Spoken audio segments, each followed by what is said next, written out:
Hello all, welcome back for another video of Service Reset My Car. Today I'm going to show you how you can get rid of the service indicator, oil indicator of a Volvo S80 2011 12 model. I'm going to show you how you can get rid of that for yourself. Before we start, I want to mention our YouTube channel is Service Reset My Car. Have a look at our channel for more than 400 other videos on how to reset different model cars.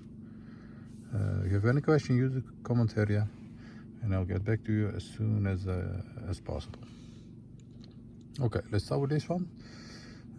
This is a Volvo S80 with a start-stop button over there and this button over here, the T1 and the T2 button. We're going to use those two buttons to reset this. First of all, you have to tap the start-stop button once, very shortly, like this, that this lights up. Then the key is to press this button and the start-stop button together. I'm gonna go like this a moment.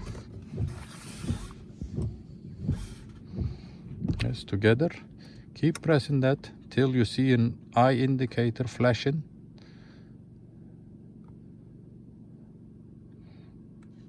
Like this. When you see this, let go both of the buttons and you will hear a confirmation beep.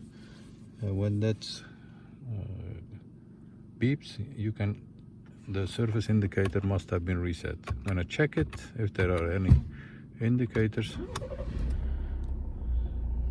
Surface indicators, no, they're all gone. That was it. I want to thank you for your time watching our video and hope to see you next time with another video. Stay safe, take care.